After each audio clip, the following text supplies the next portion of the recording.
Hi everyone, welcome back to Shining Classes. सभी को good evening, Radhe Radhe, जय श्री कृष्णा, राम राम। कैसे हैं दोस्तों? उम्मीद है अच्छे होंगे। पेपर आप लोग का कैसा हुआ? अच्छा तो आया था, फिलहाल पेपर बढ़िया था। ठीक है, उम्मीद है कि आप लोगों ने सभी ने अच्छा किया होगा। सभी के पेपर अच्छे गए हैं। एटलीस्ट सबसे इम्पोर्टेंट बात ये है कि आपने छोड़ा नहीं होगा क्वेश्चंस को। I hope so. पेपर बढ़िया था और हो सकता है कि आप सभी ने अच्छा लिखा हो, प्रॉपर तरीके से लिखा हो, जैसा कि मैंने बताया था। आप लोग को पता भी है काफ़ी कुछ, क्योंकि आपका तीसरा पेपर था ये। अब कल आपके 3 पेपर और हैं। काफ़ी कुछ चीज़ें बहुत अच्छे से नहीं हो पाई, पता नहीं क्या रीज़न्स रहे। ठीक है, क्योंकि मेरे साथ बहुत सारी चीज़ें अप एंड डाउन में चल रही हैं, इसलिए दिक्कतें हुई मेरे साथ। एट द एंड पे फिर भी कोशिश की कि कल आपको 2-3 क्लासेस दे दूँ। आज भी जो जो हो पाएगा मेरे से वो कोशिश करूँगी।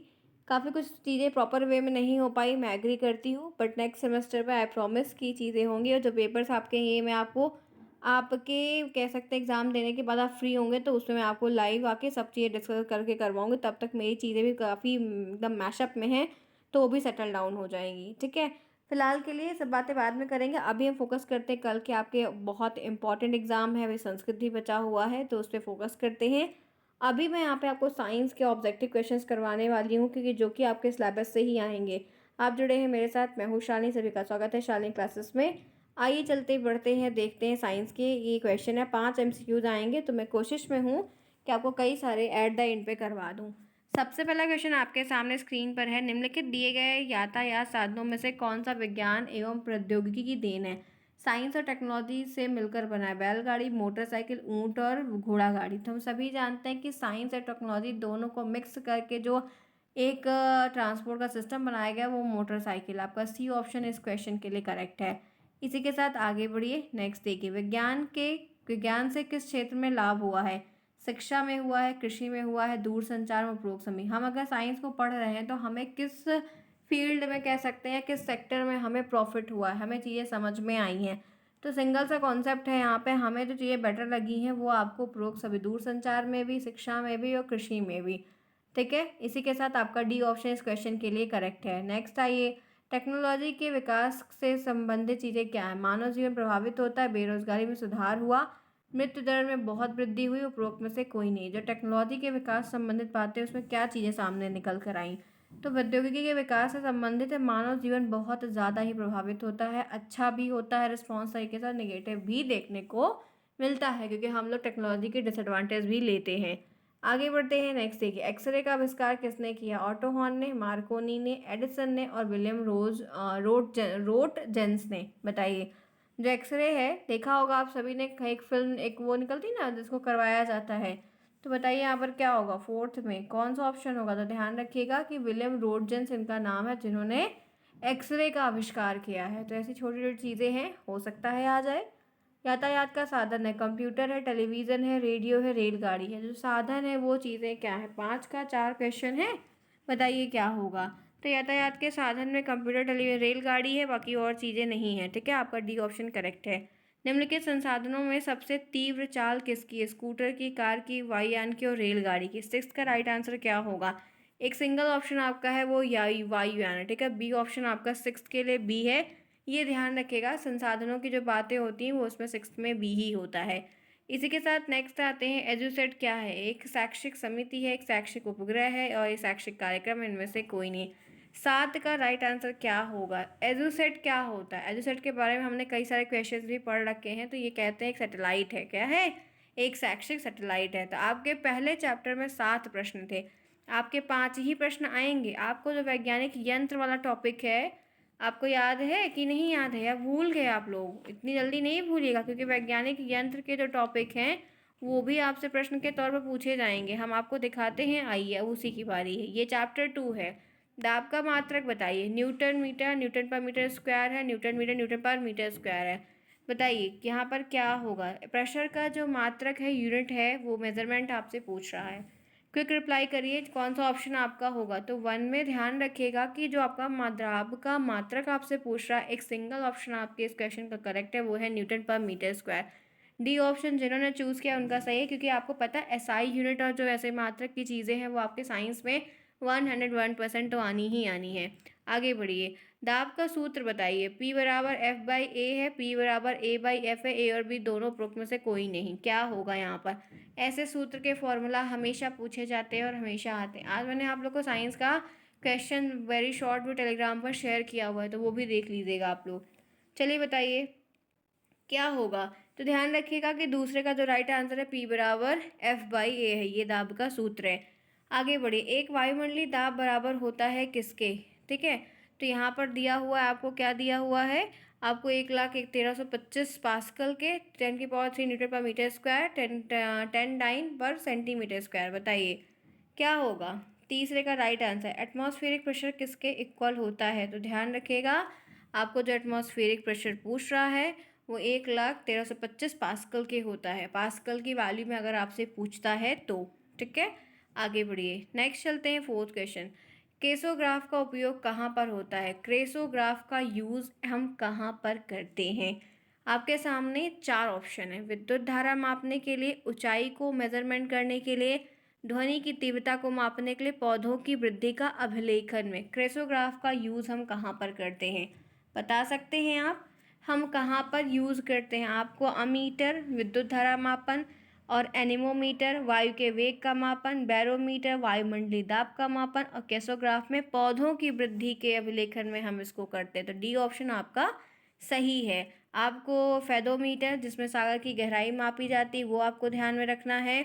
आपको गैल्वेनोमीटर याद रखना है जिसमें विद्युत धारा को ध्यान रखा जाता है। आपको ओडोमीटर जो वाहन पहिए के द्वारा दूरी तय की जाती है उसको मापने के लिए ओडोमीटर होता है। पेरिस्कोप को ध्यान रखना है, जल के भीतर जो बाहरी वस्तुएं देखी जाती हैं वो ध्यान रखना है। आपको सिस्मोमीटर याद रखना है, ज्वालामुखी भूकंप वगैरह नापने के लिए आपको दिमाग में रखना है। आपको ग्रामोफोन ध्वनि के रिकॉर्ड करने और उन्हें पुनः सुनने वाले जो यंत्र होते हैं उसके नाम आपको याद रखना है।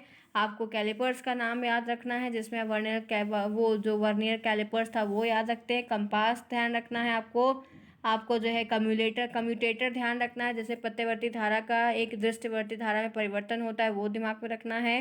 ये सही कैसे चीज़ें आपको हाइड्रोमीटर द्रव की डेंसिटी को मापने के लिए है और ये ध्यान रखना है। थर्मामीटर आपको ध्यान रखना है। डेनियल सेल आपको ध्यान में रखनी है। ऐसे जो खूब सारे ऐसे एरोमीटर जो हवा और अन्य गैस की डेंसिटी को मापते हैं वो सारे हैं, कई सारे हैं ऐसे, आपको दिमाग में लेकर चलने हैं कि ये चीज़ें अगर पूछी जाएँ तो आपको पता होना चाहिए। आगे बढ़िए, प्रत्यावर्ती धारा को वोल्ट मीटर में परिवर्तित के लिए कौन सा उपयोग किया जाता है? तो यहाँ पर रेक्टिफायर, ट्रांसफार्मर, कन्वर्टर, ये सभी। बताइए क्या होगा फिफ्थ का राइट आंसर? तो ध्यान रखिएगा, प्रत्यावर्ती धारा को वोल्टता में चेंज करने के उपयोग किया जाता है और ट्रांसफार्मर होता है जो ईजिली कन्वर्टेबल होता है। किसी पृष्ठ के प्रति एकांक क्षेत्र पर लगने वाला बल त्वरण है, उत्प्रेक्ष है, ए और बी डी दोनों है और डी है।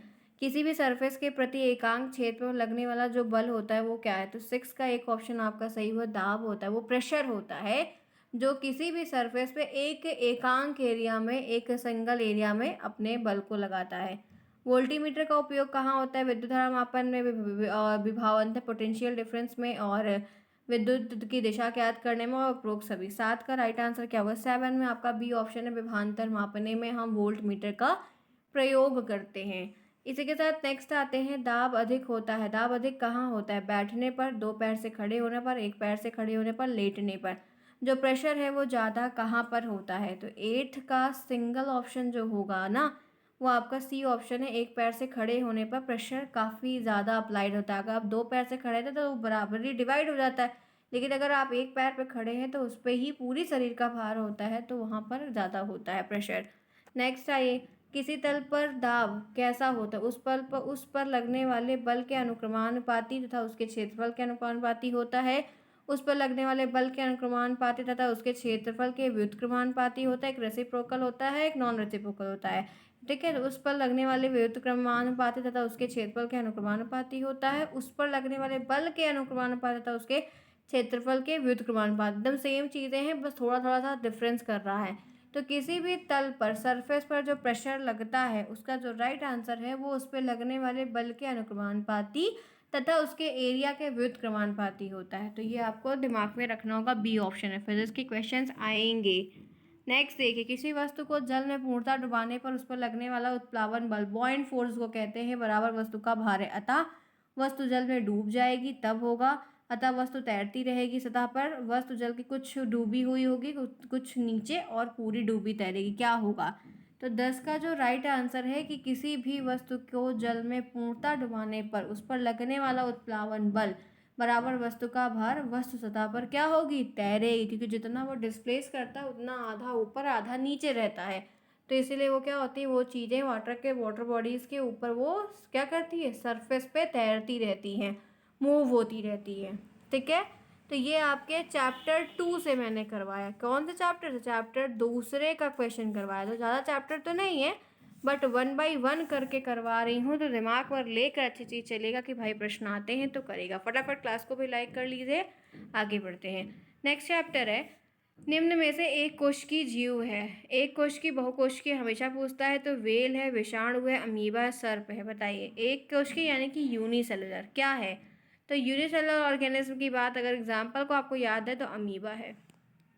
ठीक है, बी ऑप्शन आपका करेक्ट है। आइए आगे बढ़ते हैं। पुष्प का नर भाग निम्न में से कौन सा है? स्त्री केसर है, दलपुंज है, पुंकेसर है, ब्राहदल है। पुष्प का जो मेल भाग है उसमें मेल फीमेल दोनों होता है, तो जो मेल भाग होता है वो क्या है? नाम बताइए, क्या कहते हैं उसको? तो फूल के जो मेल ऑर्गन्स होते हैं उनको पुंकेसर कहा जाता है। बी ऑप्शन आपका करेक्ट है। एबीए हार्मोन की उपस्थिति तने की वृद्धि को करती है। जो एबीए हार्मोन होता है एब्जॉर्बिक या एस्कॉर्बिक कुछ कहते हैं। तो मंद हो जाता है, तीव्र होता है, तीव्र होता है, इनमें से कोई नहीं। अगर हम ये हार्मोन को ले रहे हैं तो क्या होगा? तने की जो वृद्धि होगी वो क्या होगी? तीसरे का जो राइट आंसर है वो ध्यान रखिएगा, वो मंद हो जाती है। क्या हो जाती है? मंद हो जाती है। तने की वृद्धि को मंद करती है, मतलब उतना नहीं, मंद करती है, उतना नहीं चाहिए होता है। नेक्स्ट आइए, हार्मोन स्रावित करने वाली जो ग्रंथियां होती हैं उनको क्या कहते हैं? बाह्यस्रावी, अंतरास्रावी और दोनों। जो हार्मोन्स को श्रवण करती हैं, स्रावित करती हैं, वो जो ग्लैंड्स होती हैं उनको क्या कहते हैं? उनको अंतरास्रावी ग्लैंड कहते हैं। ठीक है, नेक्स्ट आइए, पत्ती में पाए जाने वाले रंध्र स्थित होते हैं कहाँ पर? ऊपरी सतह पर, निचली सतह पर, दोनों पर, पर्णधार पर। जो छोटे छोटे रंध्र पाए जाते हैं, स्टोमेटा, जो पोर्स पाए जाते हैं, जो ओपन होते हैं, वो कहाँ होते हैं? तो पत्ती में पाए जाने वाले रंध्र जो होते हैं वो स्थिर होते हैं, स्थित होते हैं, रंध्र स्थित होते हैं, और जो पाए जाते हैं वो ऊपरी, ऊपर की जो सरफेस होती है, चिकनाहट, वहाँ पर पाए जाते हैं। अंगूर का आकार और गुच्छे की लंबाई बढ़ाने के लिए क्या यूज़ होता है? साइटोकाइनिन, एबीए हार्मोन, जिबेरेलिन और ऑक्सिन। बहुत सारे हार्मोन्स होते हैं ना, उन चीज़ों को डबल, रात में कुछ, दिन में कुछ बड़ा करने के लिए, अच्छी ग्रोथ करने के लिए हम हार्मोन्स को यूज़ करते हैं। हमारी बॉडी में तो हार्मोन्स बहुत चेंज होते हैं, बहुत कुछ होता है। तो क्या होगा? तो 6 का राइट आंसर यहाँ पे जिबेरेलिन हार्मोन्स होता है, जो उनकी गुच्छों की लंबाई को बढ़ाता है। परिसंचरण तंत्र का वाह ब्राह अंग कौन सा है? तना है, पुंकेसर है, जड़ें हैं, परागकण है। परिसंचरण तंत्र का जो ब्राह अंग है वो क्या है? तो 7 का राइट आंसर ध्यान रखिएगा, वो तना होता है। ठीक है, जो उनकी ग्रोथ को करता है प्लांट में। उत्सर्जन तंत्र का काम क्या होता है? भोज का संवाहन करना, पसीना और मूत्र निकालना, भोजन का निर्माण, ये सभी। जो एक्सक्रीशन सिस्टम होता है उनका काम क्या होता है?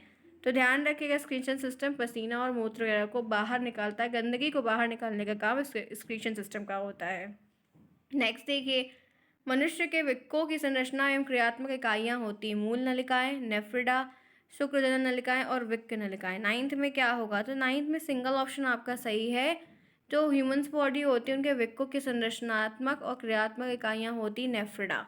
नेक्स्ट आइए, वनस्पति में मुख्य जनन अंग होता है। पुष्प है, पत्तियां हैं, तना है, इनमें से कोई नहीं। 10 का जो राइट आंसर है कि वनस्पतियों में मुख्य जनन अंग क्या है, तो वो फूल होता है, पुष्प ही सारी चीज़ें होती हैं। तो मैंने आपको चैप्टर 3 का भी प्रश्न करा दिया। इस तरीके से इतने प्रश्न, उसमें 10-10, 5-5 प्रश्न दिए थे जो कि आपके सिलेबस से ओरिएंटेड थे। यहाँ तक क्लियर हो गया सभी को? क्या हम आगे बढ़ें? बिल्कुल बढ़ते हैं। आइए, चैप्टर नंबर 4, फल संरक्षण किसके द्वारा होता है? Cold store, refrigerator, chill store, ये सभी। हम फ्रूट्स को कैसे स्टोर करके रख सकते हैं? तो कोल्ड स्टोरेज में हम रखते हैं, सब्जियां भी, फ्रूट्स भी। सूक्ष्म जीव है, शैवाल, कवक, दोनों और ये सभी।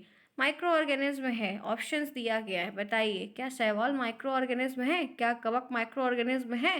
जी हाँ, तो यहाँ पर ध्यान रखना ये सभी। नेक्स्ट आइए, जुकाम रोग कैसा है? संक्रामक है, असंक्रामक है, दोनों और कुछ नहीं। जो जुकाम हो जाता है आपको, वो कैसा रोग है? आप ही को होता है, मुझे नहीं होता, पता है कि नहीं? जुकाम रोग कैसा होता है? तो वो संक्रामक रोग है, ठीक है, बी ऑप्शन है। नेक्स्ट आइए, सूक्ष्म जीव जंतुओं के लिए दोस्त व दुश्मन है, ये कथन किसका है? जो माइक्रो ऑर्गेनिज्म होते हैं वो जीव जंतुओं के लिए दोस्त व दुश्मन है, कथन किसका है? सत्य है, असत्य है, दोनों और कोई नहीं। तो फोर्थ का जो राइट आंसर है वो सिंगल वन ऑप्शन आपका कौन सा सही? वो सत्य है कि ये चीज़ें आपके इसमें आती हैं, ट्रू है, क्योंकि ये हमारे दोस्त और दुश्मन दोनों होते हैं। कुछ दोस्त का काम करते हैं, कुछ दुश्मन का काम करते हैं। नेक्स्ट है टीएमबी में होता है, तो टीएमबी में क्या होता है? DNA plus RNA, RNA plus protein, DNA plus protein. TMB में क्या होता है? तो फिफ्थ का एक आंसर है, आपको दिमाग में लेकर चलना होगा, इसमें आरएनए प्लस प्रोटीन पाया जाता है। अच्छा, आरएनए और डीएनए का फुल फॉर्म भी याद होना चाहिए। नेक्स्ट आइए, निमोनिया किस जीवाणु से होता है? निमोनिया किस जीवाणु से होता है? विब्रियो क्लोराई, स्पेक्ट्रोकोकस न्यूमिनी, ट्रिपोनोमा पैलिडम और ये सभी। जो निमोनिया हो जाता है लोगों को अक्सर, वो किससे होता है? तो सिक्स्थ का जो राइट आंसर है वो स्पेक्ट्रोकोकस न्यूमोनाई से होता है, न्यूमोनी से होता है। इसी के साथ नेक्स्ट आइए, कमरे के तापक्रम का जीवाणु तेजी से क्या करते हैं? वृद्धि, प्रदूषण, विकास और निवास। सात का राइट आंसर क्या होगा? कमरे के टेम्परेचर पर बैक्टीरिया तेजी से क्या करते हैं? तो वृद्धि करते हैं, ग्रोथ बहुत जल्दी होती है, एक्सीड करते हैं। बहुकोश की संरचना है, खमीर की, जीवाणु की, फफूंद की, ये सभी। जो मल्टीपल सेल्स की संरचनाएं होती हैं वो क्या हैं? एट का जो राइट आंसर है वो आपको दिमाग में लेकर चलना है, आपका बी ऑप्शन फफूंद है, ठीक है। नेक्स्ट आइए, जीवाणु को देखा जा सकता है सूक्ष्मदर्शी के द्वारा, कैमरे के द्वारा, कंप्यूटर के द्वारा, इनमें से कोई नहीं। हम जो जीवाणु बैक्टीरिया होता है उसको कैसे देख सकते हैं? With the help of microscope, सूक्ष्मदर्शी के द्वारा। ऊष्मा द्वारा परिसंचरण कितने डिग्री सेल्सियस तक करते हैं? 55, 40, 65 और 100। तो ध्यान रखना है कि 100 का जो राइट आंसर है वो 65 डिग्री सेल्सियस होता है, 10 में बी, ठीक है। तो लीजिए भाई, आप सभी के लिए 4 चैप्टर के क्वेश्चंस हो गए। मैंने कहा है कि आपको 50 से ज़्यादा, लगभग जितना प्रश्न होगा सारे के सारे सिलेबस से ओरिएंटेड होंगे, जो सीआरटी में दिया गया, और मैं टिल टाइम पे आपको करवा दूंगी, ठीक है। तो अब आगे बढ़ जाते हैं और इसके आगे के क्वेश्चंस को एंजॉय करते हैं। चलिए, प्रकृति प्रदत्त वस्तुएं कहलाती हैं जो प्रकृति से प्राप्त है, प्राकृतिक संसाधन, साधन, जीवन और ऊर्जा। तो ध्यान रखिएगा, जो राइट आंसर है वो प्राकृतिक संसाधन, आपका ए ऑप्शन करेक्ट है। नेक्स्ट यहाँ पर है, एक बार समाप्त हो जाने के बाद इन संसाधनों का प्रयोग संभव नहीं, नवीकरणीय, अनवीकरणीय, खाद्य और प्रकाश। एक बार समाप्त हो जाने के बाद इन संसाधनों का उपयोग संभव नहीं है, दूसरे का राइट आंसर अनवीकरणीय संसाधन है, आपका बी ऑप्शन करेक्ट है। आगे बढ़िए, भारत सरकार ने वनों के संरक्षण और वनों के विकास के लिए वन संरक्षण अधिनियम पारित किया। कब दिया? 1990 में, 1980 में, 1920 में, 1995 में। तो तीसरे का जो राइट आंसर है वो सी है, 1980 में। इसी के साथ नेक्स्ट आइए, विश्व में सर्वाधिक वर्षा वाला देश है कोलंबिया, चीन, भारत और ब्राज़ील। फोर्थ में क्या होगा? तो विश्व में सर्वाधिक वर्षा वाला जो देश है वो कोलंबिया है, जहाँ पर बहुत बारिश होती है। नेक्स्ट आइए, भूमि संसाधन का एक हिस्सा है, कौन है? खनिज है, वायु है, आग है और हवा है। भूमि संसाधन का एक हिस्सा है, तो ध्यान रखिएगा, एक सिंपल सा है, खनिज जो है वो एक काफ़ी बड़ा हिस्सा है। लौह अयस्क में अच्छी मात्रा होती है, लवण की, पानी की, लोहा की, तांबा की। किस में होती है? आयरन ऑक्साइड में। तो ध्यान रखना है कि लोहे की होती है। नेक्स्ट आइए, अकार्बनिक खनिज में नहीं होती है क्या? जीवाश्म, गैस, हवा और जीव।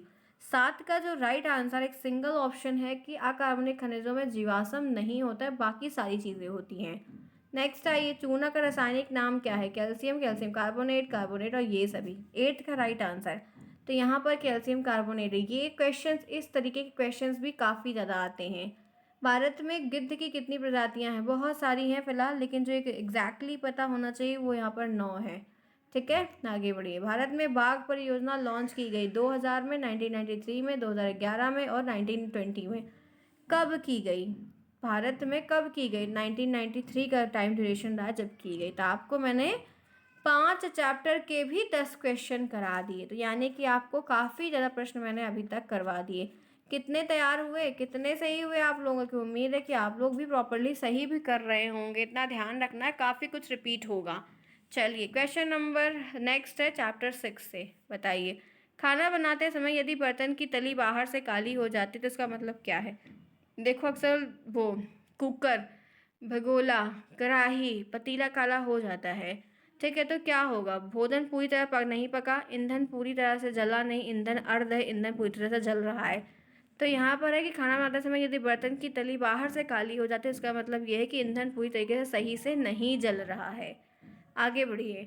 हाइड्रोकार्बन के रूप में क्या है? संतृप्त कार्बन ए, असंतृप्त कार्बन दो, ए और बी दोनों, इनमें से कोई नहीं। हाइड्रोकार्बन के रूप की अगर हम बात करते हैं तो क्या है? तो ये आपको पता होना चाहिए कि हाइड्रोकार्बन की बात में आपका दोनों ऑप्शन आएगा जहाँ पे संतृप्त और असंतृप्त दोनों है। तो हाइड्रोकार्बन के फॉर्म्स अलग अलग होते हैं, सैचुरेटेड और अनसैचुरेटेड कार्बन। निम्नलिखित में से कार्बन नहीं पाया जाता? कोयला में, रोटी में, चीनी में और नमक में, किस में नहीं पाया जाता? तो तीसरे का जो ऑप्शन है कार्बन नहीं होता, तो कोयला में भी है, रोटी में भी, चीनी, नमक में आयरन नहीं, कार्बन नहीं पाया जाता। कार्बन के कोई फॉर्म्स नहीं पाए जाते। कार्बनिक यौगिक का मुख्य स्रोत क्या है? कोलातार, पेट्रोलियम, कोलातार एवं पेट्रोलियम, उपरोक्त में से कोई नहीं। फोर्थ का राइट आंसर यहाँ पर है कोलातार एवं पेट्रोलियम। आपके फोर्थ का सी ऑप्शन पूरी तरीके से करेक्ट है। नेक्स्ट आते हैं इसी के साथ, प्रकृति में कार्बन पाया जाता है केवल मुक्त अवस्था में, केवल यौगिक में, मुक्त एवं यौगिक दोनों में, केवल अपने अपरूपों में, अपने क्रिस्टल्स के फॉर्म में। फिफ्थ का राइट आंसर क्या होगा? फिफ्थ में सी है, मुक्त एवं यौगिक अवस्थाओं के दोनों रूपों में कार्बन इस तरीके से पाया जाता है। नेक्स्ट आइए, कार्बन का क्रिस्टलीय रूप क्या होता है? जंतु चारकोल, कोयला है, ग्रेफाइट है, लकड़ी के चारकोल, क्या चीज़ें होती है? सिक्स्थ का जो सही ऑप्शन है, कार्बन के क्रिस्टल्स जो ऑप्शंस में दिए गए वो ग्रेफाइट है। यहाँ पर जो पेंसिल में होती है वो चीज़ें। कुकिंग गैस में किसकी मात्रा होती है? मीथेन, इथिलीन, एथेन और ब्यूटेन। अच्छा है, एलपीजी में क्या होता है? तो ब्यूटेन होता है, ध्यान रख, ब्यूटेन और प्रोपेन। निम्नलिखित में सबसे अधिक कठोर क्या है? ग्रेफाइट, कोयला, हीरा और जंतु चारकोल। सबसे हार्ड क्या है? सबसे टफेस्ट, सबसे जो जिसको तोड़ना या काटना आसान नहीं है, वो क्या होगा? तो ध्यान रखना वो हीरा है, हीरे को नहीं कर सकते। तो मैंने आपको चैप्टर 6 के भी क्वेश्चन करा दिए। नेक्स्ट चैप्टर, क्वेश्चन नंबर 7 आइए। मधुमेह रोग का संबंध किससे? उपापचय से, पाचन से, मानसिक और शारीरिक से, किससे है? तो मधुमेह का रोग तो उपापचय से, मेटाबॉलिज्म से है। आगे बढ़िए, नेक्स्ट क्वेश्चन। मधुमेह रोग में निम्नलिखित का स्राव कम होता है? किसका? जठर रस का, थायरॉक्सिन का, इंसुलिन का और शर्करा का। जब डायबिटीज हो जाता है तो किसका स्राव, सेक्रेशन कम हो जाता है? तो ध्यान रखना इंसुलिन का फॉर्मेशन कम, इसलिए इंसुलिन को लिया जाता है। आयु बढ़ने के साथ की क्या कमजोर होता है? पित्ताशय, अमाशय, धमनियां और हृदय, क्या चीज कम हो जाती है? आयु बढ़ने के साथ ही क्या कमजोर होता है? तो ध्यान रखना आपकी जो धमनियां होती हैं, वेन्स होती हैं, वो कमजोर हो जाती हैं। आगे बढ़िए। उक्त उच्च रक्तचाप प्रकार का होता है? 3, 4, 5, कितने का? High blood pressure. तो फोर्थ का राइट आंसर यहाँ पे सी है। नेम एक बार जरूर देख कर जाइएगा। आगे बढ़िए, नेक्स्ट आइए। मधुमेह के प्रकार है, मधुमेह कितने प्रकार का? 2, 3, 4, कितने प्रकार का होता है? तो डायबिटीज जो है वो 2 प्रकार का होता है। ठीक है, नेक्स्ट आइए। मधुमेह रोग में रक्त में निम्नलिखित में से किसकी मात्रा बढ़ती है? इंसुलिन की, सुकरा की, नमक की, प्यूटरिन। मधुमेह रोग में किसकी मात्रा बढ़ जाती है? तो ये ध्यान रखना, शुगर की जो मात्रा होती है वो हाई हो जाती है, लेवल इंक्रीज हो जाता है। मध्यम रक्तचाप का लक्षण क्या? मांसपेशी में खिंचाव, तीव्र घबराहट, सिरदर्द, ए बी सी दोनों। तो ध्यान रखना है कि 7 का जो राइट आंसर है वो बी सी है। तेज घबराहट भी होती है और सरदर्द भी बहुत होता है। आगे बढ़िए। निम्नलिखित में से कौन सा हृदय का रोग नहीं है? कोंड्री थ्रोम्बिस है, हृदय अवरोध है, पैराडॉक्सिस है, थायरॉयडिज्म है। 8 का क्या होगा? तो 8 का डी ऑप्शन थायरॉयडिज्म है। ठीक है, कौन सा हृदय का रोग नहीं है? ये नहीं, बाकी सारे रोग हृदय के होते हैं। हार्ट डिजीज बहुत होती है। नेक्स्ट आइए, हाई हाई वो हार्ट अटैक का मुख्य कारण क्या? मानसिक तनाव, ज्वर पीड़ित होना, रासायनिक परिवर्तन, असंतुलन। जो हार्ट अटैक आता है उसका रीज़न क्या है? तो मानसिक तनाव जब होता है तो हार्ट अटैक बहुत आता है। आदर्श डायस्टोलिक दबाव जो है वो क्या है? एक आइडियल डायस्टोलिक जो दबाव प्रेशर है वो क्या? 70 से 9 mmHg, 75 से 90 mmHg और 80 से 90, 85 से 90। 10 का राइट आंसर क्या होगा? तो 70 से 90 mmHg जो है वो आपके डायस्टोलिक प्रेशर में आता है। नेक्स्ट आइए, प्रकुंचन दबाव वृद्धावस्था में कितना होता है? 70 से 90, 80 से 100, 130 से 150, 60 से 70। 11 का जो राइट आंसर है वो सी है, 130 से 150 होता है। आगे बढ़िए। अनुवांशिक रोग क्या है? मधुमेह है, अस्थमा है, वर्धानता है, ये सभी। 12 का सही ऑप्शन क्या होगा? तो 12 का अनुवांशिक रोग है, ये चीज़ें सही है, डी ऑप्शन आपका सही, बाकी सारे के सारे आपके गलत है, इतना ध्यान रखिएगा। आगे बढ़िए। संक्रामक रोग है, हैजा है, पीलिया है, दोनों है, कोई नहीं। कम्युनिकेबल डिजीज है, तो ये ध्यान रखना है कि राइट ऑप्शन जो है हैजा और पीलिया दोनों है।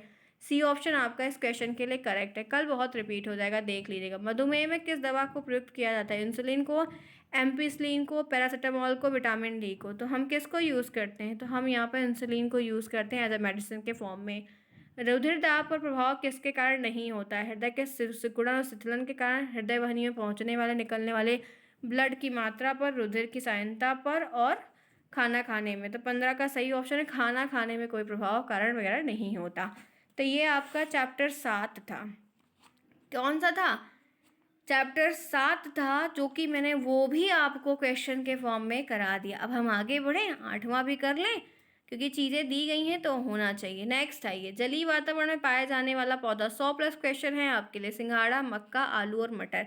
हम सभी जानते हैं वो सिंघाड़ा ही है, ठीक है, ए ऑप्शन। नेक्स्ट आइए, समुद्री जंतु है। हाइड्रा है, जोंक है, तारामीन है, युगलीना है। समुद्र का जंतु है तो तारामीन जो है समुद्र का जंतु है। आगे बढ़िए, भारतीय वन्य जीव बोर्ड की स्थापना कब हुई, कहाँ हुई है? तो यहाँ पर ध्यान रखना है, तीसरे का राइट आंसर क्या होगा?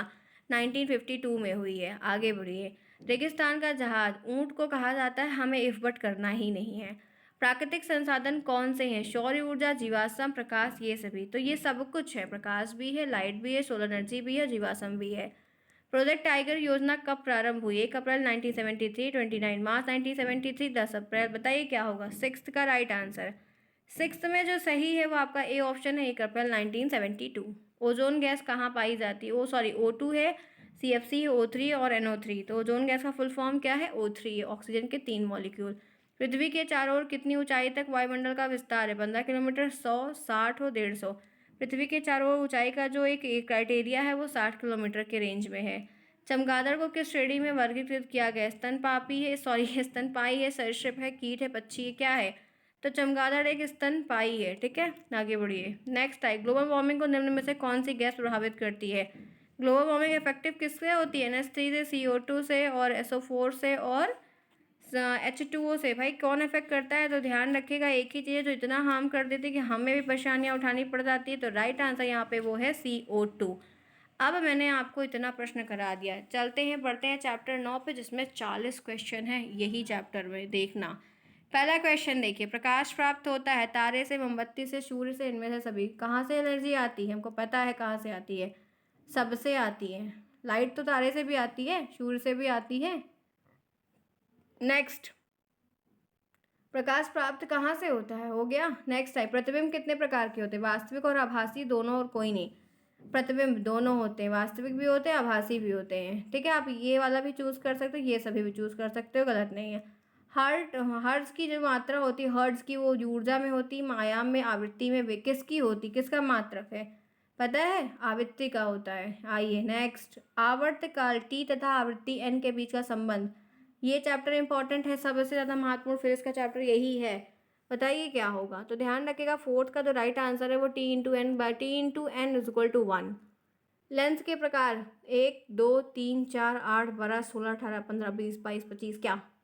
ध्यान रखना, 2 प्रकार, उत्तल लेंस, अवतल लेंस। अवतल लेंस एक वस्तु का प्रतिबिंब बनाता है, कैसा? सीधा, वास्तविक, बड़ा, आभासी, सीधा, बड़ा।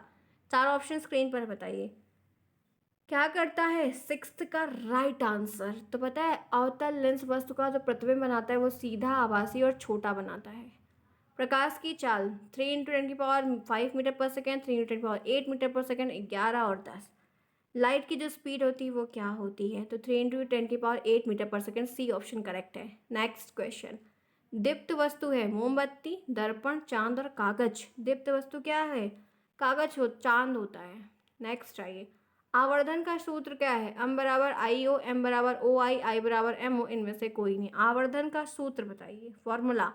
M = I/O, M = I/O। Lens का सूत्र, बहुत अच्छा प्रश्न है, I/B + 1/U - F, और 1/F = 1/U + 1/V, 1/V - 4 option है। बताइए फॉर्मूला क्या है लेंस का? लेंस का सूत्र क्या है? तो 1/V - 1/U = 1/F, B option correct है। नेक्स्ट वन, बर्फ का टेम्परेचर क्या होता है? 100 डिग्री, 0 डिग्री, 38 और 10। बर्फ का, आइस का टेम्परेचर क्या होता है? पता है, 0 डिग्री सेल्सियस, बिल्कुल पता है। नेक्स्ट, द्रव्य के जल वाष्प में बदलने की जो क्रिया होती है इसको हम क्या कहते हैं? लिक्विड जब वेपर के फॉर्म में बदल जाती है तो उसको क्या कहते हैं? वाष्पन कहते हैं, वेपराइजेशन कहते हैं। नेक्स्ट आइए, किसी वस्तु का तापमान निर्धारित होता है अणुओं की स्थितिज ऊर्जा से, पोटेंशियल एनर्जी से, काइनेटिक एनर्जी से, दोनों से, और इनमें से कोई नहीं। कोई सामान है उसमें जो तापमान है उसका निर्धारण कैसे होता है? ताप निर्धारित कैसे होता है? अणुओं की स्थिति से। पता है कैसे होता है? उसकी काइनेटिक एनर्जी से होता है। आगे बढ़िए, नेक्स्ट आइए, जब वस्तु अवतल दर्पण को मुख्य फोकस एवं वक्रता केंद्र के मध्य रखी हो तो प्रतिबिंब कैसा बनेगा? लेंस के ऐसे प्रश्न हो सकता है एक दो देखने को मिले, तो ध्यान रखना है कि सीधा, वास्तविक और वस्तु से बड़ा बनेगा, क्योंकि अवतल दर्पण में बनने की जो छवि होती है वो सेम तरीके से देखने को मिलती है। नेक्स्ट आइए, सूर्य का ताप मापा जाता है पारे के तापमापी द्वारा, प्रतिरोध द्वारा, स्थित आयतन तापमापी और उताप मापी। सूर्य का टेम्परेचर हम माप सकते हैं। 15 का राइट आंसर पता है क्या होगा? हम उताप मापी के थ्रू, उसको मेजरमेंट है तो कर सकते हैं डिवाइस के थ्रू। ए वस्तु ए का द्रव्यमान बी से अधिक है, दोनों का समान मात्रा में ऊष्मा दी जाती है, मतलब ए की जो द्रव्यमान है वो ज़्यादा है बी से, लेकिन हम समान मात्रा में ऊष्मा दे रहे हैं तो टेम्परेचर किसका बढ़ेगा? ए का, बी का, दोनों का, किसी का नहीं। जब ए का द्रव्यमान बी से अधिक है तो ए का ही बढ़ेगा। एक कैलोरी बराबर कितना होता है? 4.18 जूल, 4.8 10³ जूल, 4.18 10² जूल, 4.18 10³ जूल। एक कैलोरी बराबर क्या होता है? तो 4.18 जूल होता है। नेक्स्ट आइए, पानी कितने डिग्री पर उबलता है? अच्छा प्रश्न, इजी भी है। बताइए, 100 डिग्री पे जमता, 0 डिग्री पे। घड़े में पानी रखा है, ठंडा हो जाता है क्यों? चलन द्वारा, संवहन द्वारा, वाष्पन द्वारा, विकिकरण द्वारा। घड़े का पानी ठंडा क्यों हो जाता है? बताइए। तो 19 में ए है, चालन के द्वारा ठंडा हो जाता है। आगे बढ़िए, जल जो ऊष्मा का सुचालक है, लकड़ी, तांबा, कांच और कागज। कौन है ऊष्मा का सुचालक? तो 20 का जो राइट आंसर है वो तांबा होता है। आगे बढ़िए, नेक्स्ट देखिए, द्रव्य में ऊष्मा का स्थानांतरण जो होता है वो चालन के द्वारा, विकिरण के द्वारा, संवहन के द्वारा, वाष्पन के द्वारा, किसके थ्रू होता है? तो लिक्विड में ऊष्मा का जो स्थानांतरण होता है वो संवहन विधि के द्वारा, कंडेंसेशन प्रोसेस के थ्रू होता है। सूर्य से गर्मी पृथ्वी तक आती, विकिरण के द्वारा, चालन के द्वारा, संवहन के द्वारा, वाष्प किससे थ्रू आती है? 22 का राइट आंसर है विकर्ण के द्वारा आती है। नेक्स्ट आइए, कुकर में प्लास्टिक का हैंडल लगा होता है क्योंकि देखने में अच्छा लगता है, हैंडल ना गर्म हो तो खर्चा कम हो, कंपनी का पता चले। बताइए। 23 क्या होगा? तो राइट आंसर है हैंडल गर्म ना हो इसलिए। आगे बढ़िए, किसी ठोस को गर्म करने पर उसका आयतन क्या होता है? बढ़ता है। किसका? एल्युमिनियम का, विस्मय का, नर्म लोहे का, बर्फ का। किस ठोस का, किस सॉलिड का बढ़ जाएगा? तो राइट आंसर है एल्युमिनियम का बहुत जल्दी इंक्रीज होता है। तबले की ध्वनि उत्पन्न होती है रगड़ने से, खींचने से, फूंकने से और आघात करने से। तो जो तबला होता है, जब बजता है ना, उसकी जो ध्वनि आती है वो किससे आती है? उस पर आघात, चोट करने से तब तब तब तब बज जाता है। आगे बढ़ो, वस्तु द्वारा प्रति सेकंड किए गए कंपनों की संख्या कहलाती है आवर्तकाल, आवृत्ति, आयाम, इनमें से कोई नहीं। 26 पृष्ठ में हम हैं इस वक्त। बताइए। तो राइट आंसर है आयाम। ठीक है, नेक्स्ट आइए, ऊष्माधारिता का मात्रक कैलोरी पर डिग्री सेल्सियस, जूल पर सेकेंड, फ़ारेनहाइट और उपरोक्त सभी। ऊष्माधारिता का जो मात्रक है वो क्या है? 27 का जो राइट आंसर है वो कैलोरी पर डिग्री सेल्सियस है। आगे बढ़िए, ध्वनि का वेग होता है म्यू बराबर लेमडा प्लस एन, म्यू बराबर एन प्लस लेमडा, म्यू बराबर लेमडा बाई एन और एन बाई लेमडा। ध्वनि का जो वेग होता है, वेलोसिटी होती है, वो क्या होती है? तो म्यू बराबर एन इंटू लेमडा होता है। आगे बढ़िए, ये ऐसे फॉर्मूले जरूर क्वेश्चन आएंगे। कंपन द्वारा कंपन करती वस्तु का अधिकतम विस्थापन क्या कहलाता है? वेग कहते हैं, वेलोसिटी, आवृत्ति, आयाम और वेवलेंथ कहते हैं। तो 29 पता है क्या कहते हैं? उसको आयाम कहते हैं। नेक्स्ट आइए, प्रतिध्वनि सुनने के लिए कि समय अंतराल आवश्यक कितना है? 1/10, 1/100, 1 से 10 से। तो 30 का जो राइट आंसर है वो आपको पता होना चाहिए, आपका 1/10 से है। सितार में ध्वनि उत्पन्न होती रगड़ने से, खींचने से, आघात करने से। जो गिटार होता है कैसे होती है? तो ध्यान रखना है, रगड़ने से होती है। तो रगड़ते हैं ना, एक उसमें रहता है प्लेट जैसा छोटा सा। 0 डिग्री सेल्सियस पर वायु में ध्वनि की चाल कैसी होती है? अगर 0 डिग्री सेल्सियस है तो एयर की ध्वनि की जो चाल होती है वो कैसी होती है? 32 का जो राइट आंसर है वो 331 मीटर पर सेकेंड होती है। आगे बढ़ते हैं इसी के साथ, नेक्स्ट देख लेते हैं। निर्वात में ध्वनि की चाल कैसी होती है? शून्य होती है, दोनों और इतनी क्या होती है? तो निर्वात में शून्य होती है। आगे बढ़े, आगे बढ़िए, किसी बिंदु पर मिलने वाली प्रकाश की किरणें कैसी होती? अभिसारी, समांतर, अपसारी और कुछ नहीं। 34 का राइट आंसर क्या होगा? तो ध्यान रखिएगा, अभिसारी होती। कैसी होती हैं? अभिसारी होती हैं। तो ये रहे प्रश्न जो मैंने आपको यहाँ भी करवा दिए। ठीक है प्रश्न, ठीक है दोस्तों, क्वेश्चंस बहुत सारे थे जो कि मैंने आपको बहुत सारे करवाए, काफ़ी कुछ बताया, काफ़ी कुछ दिखाया। ये करते हैं क्लास अब हम ओवर। सारा आपको बहुविकल्पी जितना भी लगभग था बहुत करा दिया। 100 प्रश्न मैंने आपको बहुविकल्पी के बैठे बैठे करवा दिए, जो कि आपके सिर्फ 5 आने हैं, लेकिन कई सारा मैंने आपको करवा दिया। अब कल इसमें से आपका रिपीट हो जाए तो बहुत अच्छा रहेगा और काफ़ी कुछ हम अच्छे से कर लेंगे। तो मैंने अपना प्रयास तो एंड में एक बार और किया आप लोग के लिए। आपको सोशल साइंस का भी यहाँ पर जो भी होगा वो करेंगे, कोशिश रहेगी। तो ये आप लोग पढ़िए, रिवीजन करिए, देख लीजिए लास्ट में। बाकी आपका कल पेपर अच्छा होगा, परेशान नहीं होएगा, आराम से जाइएगा, अच्छे से सब कुछ करके आइएगा। जो भी होगा अपडेट करके मुझे बताइएगा कमेंट बॉक्स में। मिलते हैं फिर हम लोग कल। सभी को bye bye, take care, best of luck.